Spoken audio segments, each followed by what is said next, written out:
মিডিয়ার পক্ষ থেকে যেমন আপনারা যে দেখবেন যে আমাদের যেই মুক্তিযোদ্ধা অধ্যাদেশটা হলো সেটা নিয়েও কিন্তু এক ধরনের গুজব চলে এবং এটা মেইনস্ট্রিম মিডিয়া থেকে হচ্ছে, যেটা সবচেয়ে দুঃখজনক। কারণ আমরা সোশ্যাল মিডিয়া একটা গুজব ছড়াতেই পারে, কিন্তু সেটা যখন মেইনস্ট্রিম মিডিয়ায় যায় এটা আসলে আমাদের জাতিগতভাবে আমাদের জন্য আমরা পিছিয়ে আছি এবং পরবর্তীতে ফ্যাক্ট চেকের মাধ্যমে সেটা জানতে হয় যে কতটুকু সত্যি। তো এখানে অনেকেই রাজনৈতিক উদ্দেশ্যপ্রণোদিতভাবে এটা করে থাকেন এবং আপনারা দেখেছেন যে আমার পরিবারের মানহানি করা হয়েছে, একটা ভুয়া চাঁদপুরের একটা ঘটনাকে আমার বাড়ির ঘটনা বলে চালিয়ে দেওয়া হয়েছে এবং আমার বাবার মানহানি করা হয়েছে সেখানে। আমরা তথ্য মন্ত্রণালয়ের সাথে কথা বলছি এবং এই বিষয়ে আমরা এগুলো ডকুমেন্টেশন করে রাখছি যে আসলে কোন কোন মিডিয়ায় এই ধরনের নিউজগুলোকে ছড়ানো হয়েছে উদ্দেশ্যপ্রণোদিতভাবে এবং মিসলিডিং শিরোনাম দেওয়া হয়েছে, থাম্বনেল দেওয়া হয়েছে। সেখানে রাষ্ট্রের একজন নাগরিক হিসেবে সরকারের দায়িত্বের জায়গা থেকে না, যে কোনো নাগরিক তার প্রতি যদি অবিচার হয়, মানহানি হয়, অবশ্যই বিচার চাইতে পারে। রাষ্ট্রের একজন নাগরিক হিসেবে আমি যথাযথ আইনগত পদক্ষেপ নেব। আচ্ছা, শেষ প্রশ্ন, নির্বাচন তো রোডম্যাপ হয়ে গেল, তারপরে আপনার জায়গা থেকে আমাদেরকে একটু বলেন।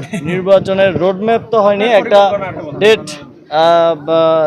দেওয়া হয়েছে, সম্ভাব্য ডেট এপ্রিল মাসের প্রথমার্ধে, এবং এই ডেটকে মাথায় রেখে নির্বাচন কমিশন একটা রোডম্যাপ যথাসময়ে দেবে। এটা কি সংসদ নির্বাচন আগে না স্থানীয়? স্থানীয় সরকার এখন তো ওই রাজনৈতিক দলগুলোর থেকে যে কনসার্নটা ছিল স্থানীয় সরকার নির্বাচন হলে সংসদ নির্বাচন পিছিয়ে যেতে পারে, এখন তো আর সেই সম্ভাবনাটা নেই, যেহেতু আমাদের মাননীয় প্রধান উপদেষ্টা তিনি একটা সময় নির্ধারিত করে দিয়েছেন।